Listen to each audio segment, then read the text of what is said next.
Assassin's Promise by Thomas Woodward, Chapter 113. Miele quickly dressed. The silence in the room was palpable, as other servants scurried off to meet their tasks of the day. Most of them lived in constant fear of Mistress Dovell.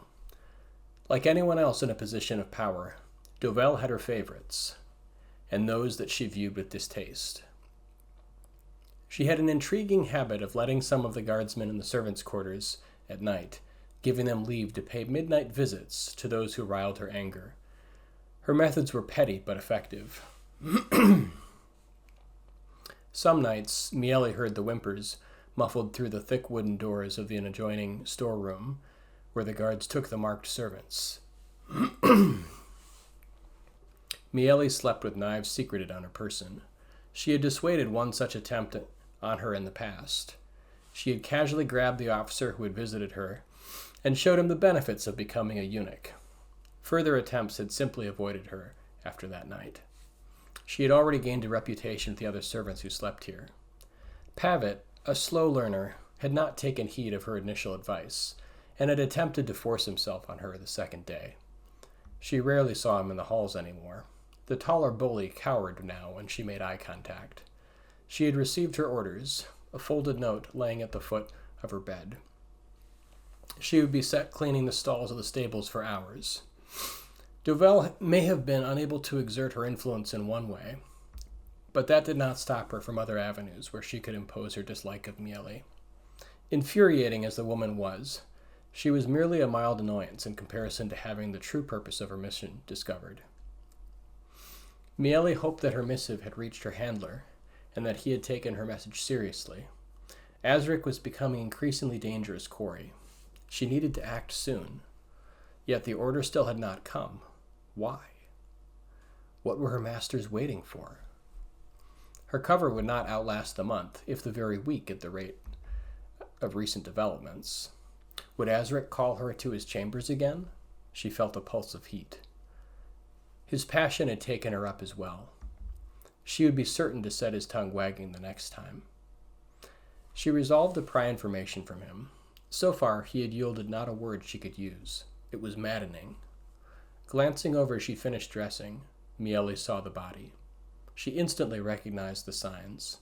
Death had come sometime in the night. Pavitt lay unmoving on his pallet, not 10 feet from where she stood.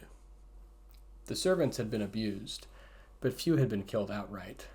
Miele wondered if she would be discovered if she decided to search the body. No, it would be best not to raise undue suspicion. Had someone suspected another servant? Perhaps the murder of Pavitt had been meant for her. She coaxed her muscles from rigidity. She was in the most dangerous game now, and she could not see the hand that acted. Taking a quick breath, Miele left the room silently, waiting for others to stumble upon the corpse. Other servants must have already seen this. A cold shiver crept down Miele's spine. Moving with hastened step, she entered the hallway leading towards the stables. A rush of cold air met her as she left the protective walls of the keep. Miele had grown accustomed to shivering in her meager bed during the cooler nights. All she had been afforded was a thin blanket whose threads had begun to fray from age. A grim-faced sentry met her on the cobbled road leading to the stables. He waited with a heavy ledger, checking her for her written orders before waving her through. Lord Azric was meticulous in the records he kept from all comings and goings from the keep proper. Miele guessed that it allowed him to pinpoint patterns and possible informants. The few times Miele herself had managed to secret herself away from the keep had been made much more difficult by the multiple redundancies that Azric had intentionally built into the system. Another guard, identical in purpose, would meet her farther down the path and confirm her instructions again. The records would then be cross-checked to lower the possibility of someone successfully working from the inside. As she made her way to the still darkened stables, Miele could see a lantern swinging back and forth up ahead. A cloaked rider was flanked by 2 immense guards. The men's heads swung around, searching out movement as the trio approached the stables from the other direction. Who were they?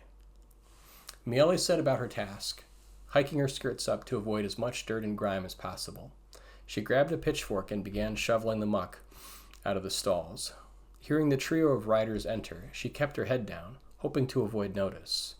Between shovelfuls, she peeked over the edge of the stall, seeing the rider moving through the stable like a ghostly apparition, without so much as a word to the stable hand, who took the reins from the figure. The stable hand moved off immediately, eager to be away from the searching eyes of the hulking guards. The hooded figure was of impressive build himself, although more diminutive than the other two men. The hood swung over in her direction, no doubt catching her movement. Miele quickly ducked down again, focusing solely on the task ahead of her. She heard the three men wait for the space of several moments before exiting the stable. Her heart was pounding in her chest. She normally didn't react in such a way, but she sensed that the trio did not want their whereabouts known. She did not want to be silenced for her mere proximity. Lord Asric had ordered servants to the dungeons for less. If there had been a secret meeting, perhaps she could follow the guards. She had already marked them in her mind, filing them away for later study.